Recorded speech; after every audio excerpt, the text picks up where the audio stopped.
Since its inception in 1977, the Stubbies surfing contest has been regarded as the #1 event on the pro circuit. The surfers, organisers, media and public all look forward to 10 days of world-class surfing. In 1977, Peter Druin, a former Australian champion, revolutionised surfing contests. His plan was to pit one surfer against another, one loser, one winner. The idea worked. It improved the level of performance amongst competitors, and equally important, it increased crowd involvement. A lot of other contests followed suit, and now the Stubbies man-on-man format is an integral part of pro surfing. From the surfer's point of view, the Stubbies has set the standard for all other contests. You come here and you go surfing and have a good time. Beautiful waters and beautiful waves. There's plenty of girls around. It's nice and warm up here. It's great. 日本もどんどん伸びてくると思うし、頑張ります。Okay. Thank you. Right. What about the parties and the entertainment? That just comes with it, I guess. Every time we come, they're here. Queensland's Gold Coast probably has more women to the square foot than anywhere else in the world, and the Stubbies seems to draw them all.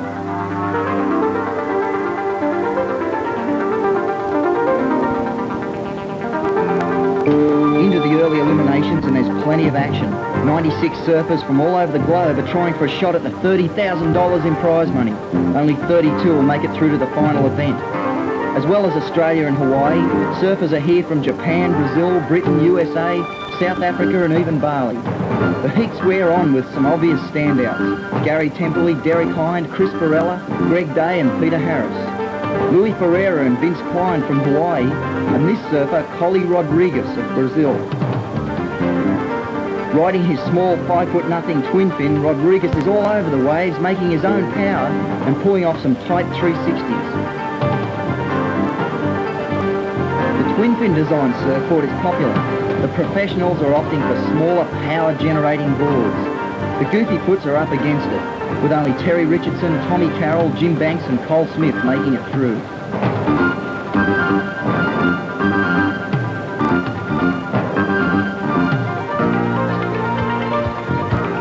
Probably the world's best goofy footer is Larry Blair, with an impressive contest record behind him, including 2 Pipeline Masters titles.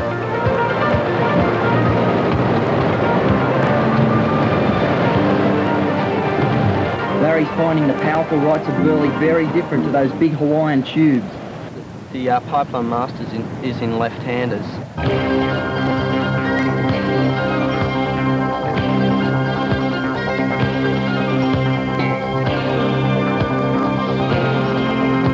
I wish there were left-handers out there. Could be pretty good.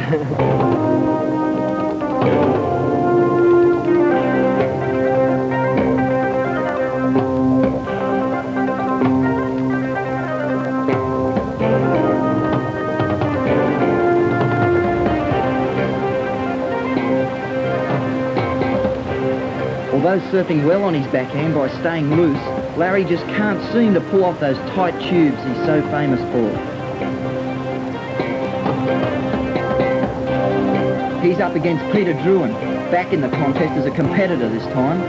Many say he's past his best, but Druin's out to show just what Burleigh's all about, powering his way into and out of the tube time and time again.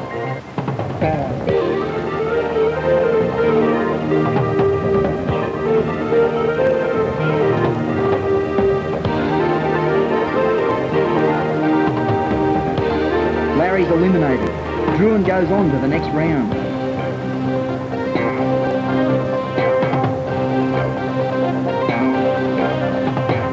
Last year's rookie of the contest, Gary Templey.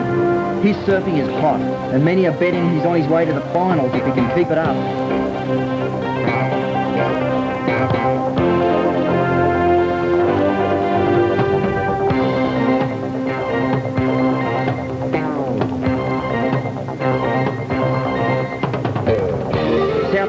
Sean Thompson on a twin fin this year and really ripping it.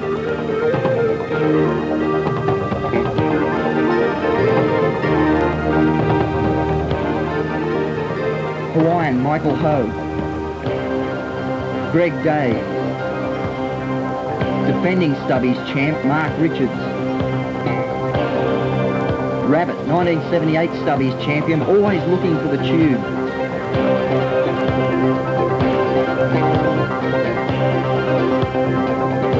And Dane Kealoha on an amazing late takeoff.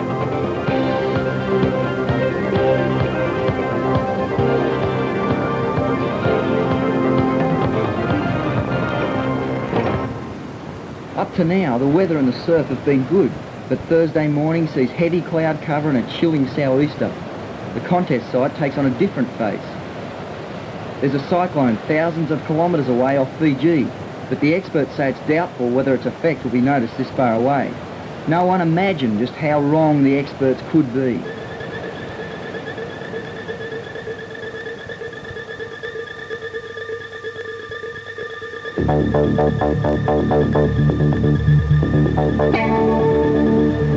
Overnight, the swell has jumped to a solid 3 metres, and everyone is out early to catch the perfect conditions.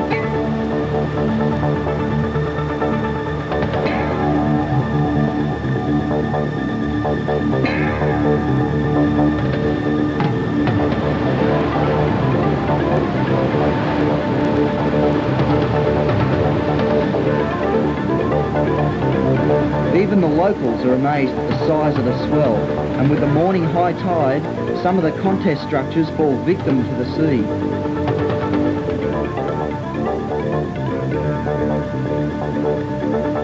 The swell is big.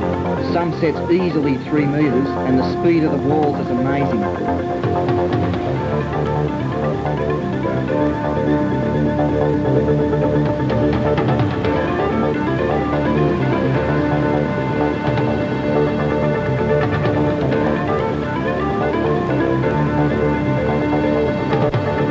Good morning once again, and welcome to day number 8 of the Stubbies Open Surf Classic. The surfing conditions here this morning are absolutely perfect. These are going to be by far the best waves that any contest throughout Australia has had so far this year.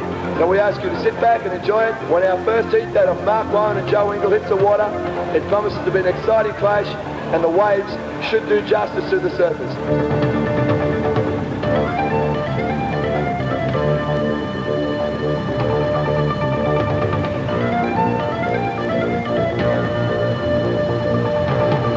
Joe Engel has been surfing Burleigh for years and knows just where to position himself.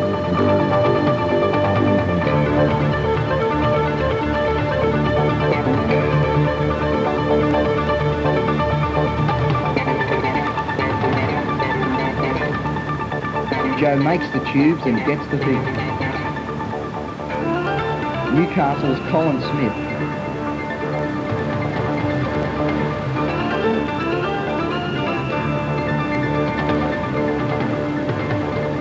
His brilliant backside attack isn't enough to overcome the high and tight surfing of local boy Peter Harris.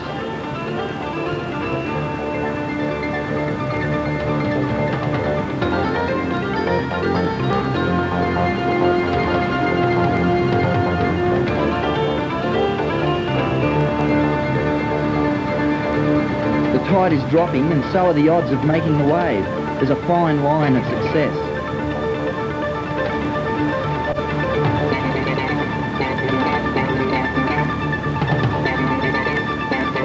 Brett Peacock had been ripping in his earlier heats, but now took on a definite suicidal attitude.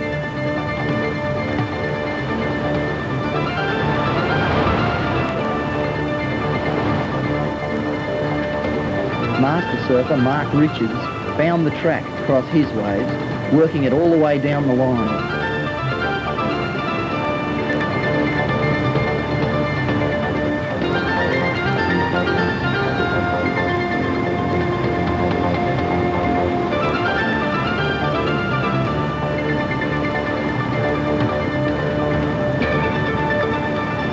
Second-rated surfer in the world, Shane Horan.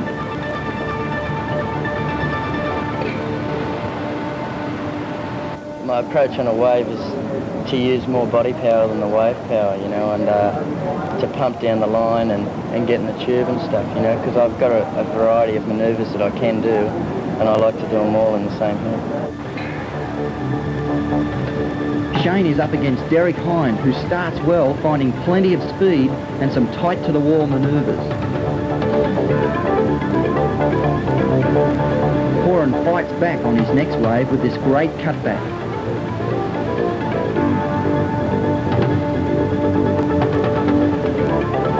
Then Hind takes a monster wave out the back, pulls up into the pocket and makes it, only to get creamed by the next section.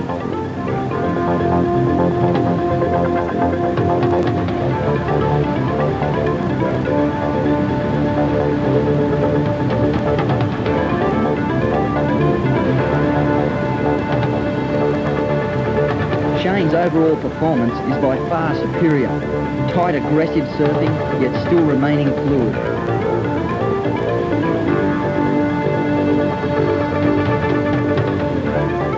The swell keeps pumping all day, and the rides are either horribly spectacular or breathtakingly good.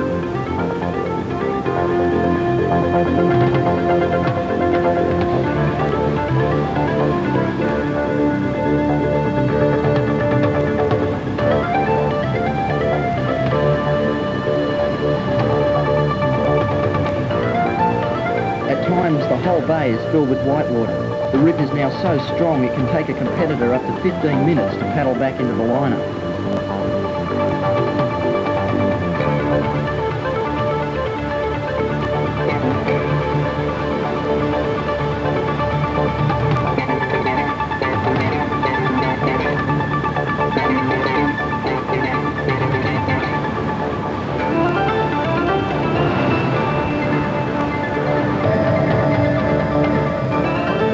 Making it through Saturday's big swell and into the final round are 8 surfers: Mark Richards, Joe Engel, Buzzy Kerbox, Peter Harris, Steve Jones, Critter Byrne, Dane Kealoha and Sean Thompson.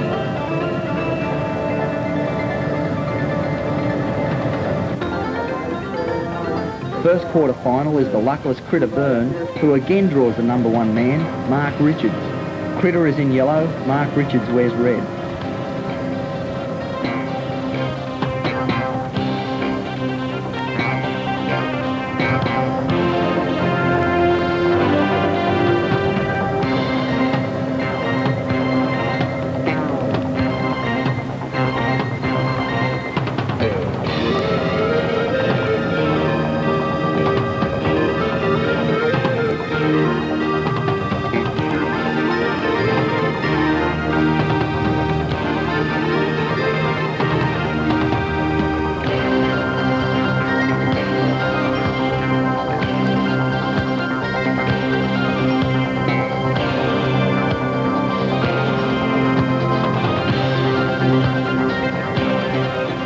Fast-folding inside section, Richards takes the heat.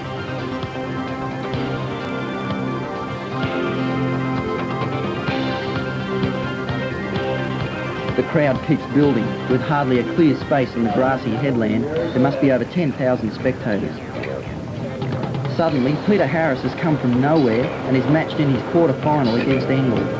This should be his toughest clash yet, but not to be. Harris makes the most of it, punching through right over the rocks and squeezing every last drop from his waves. Engel can't find the power he's had up till now and blows it.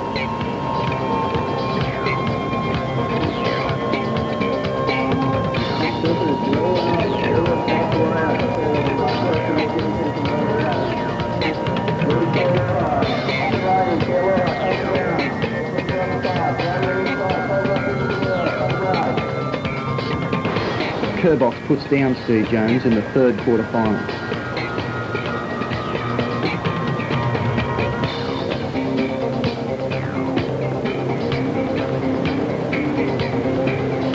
Thompson surfs against Kealoha, but his wave choice is not as good as the Hawaiian, who has his sights on the winner's circle. I'm working to become the world champion, you know, but if I don't, I'll just try again next year. Dane is currently Hawaii's top surfer, rated number 4 last year after performances like this at the pot. He's up against Richards in the first semi-final. Mark's a really good surfer, you know. I'm just going to go out there and try my best, and if I lose, you know, at least I lost to the world champion, you know. And if I win, then it's an extra point for me.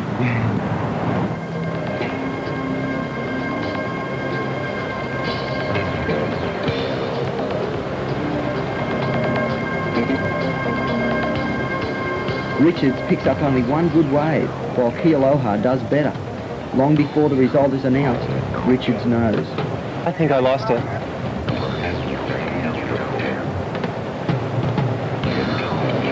It was the best 5 waves, and I only caught 7 waves, and Dane caught his full 10 waves. So I think over the 5 waves, he'll have a better selection to take his best 5 out of.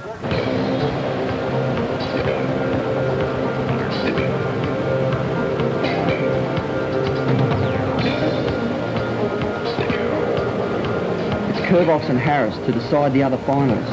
They match each other wave for wave.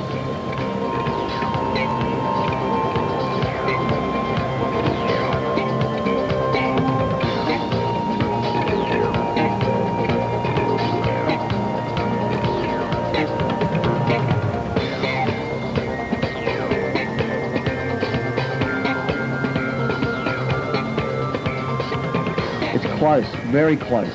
And Harris takes it by only half a point.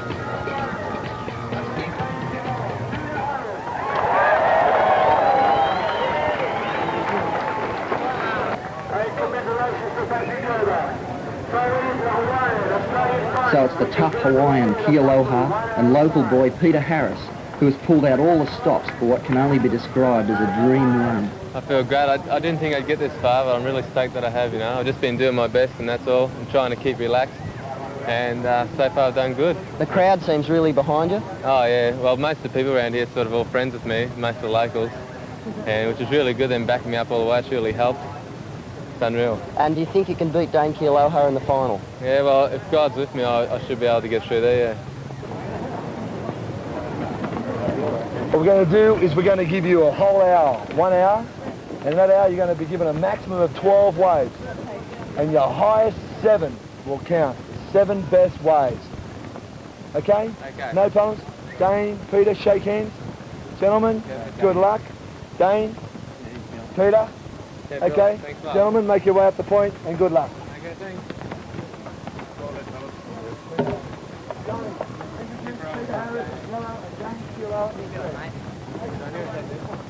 The competitors now making their way up to the point. From the Gold Coast, Peter Harris.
comes down, gets out of speed off the top. Coming in that inside section, driving down the coast.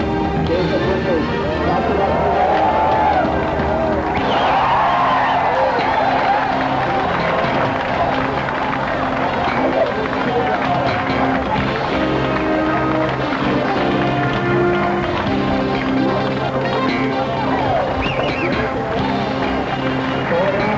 I'm going to give you the total scores for the two circles. All five judges.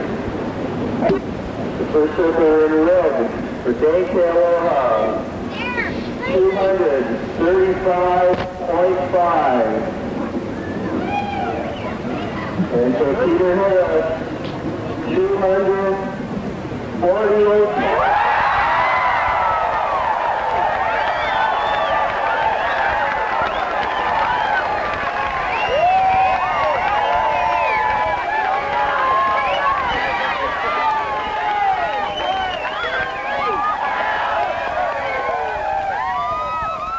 Ah, so what? If I could get this thing waxed up, I'd show 'em.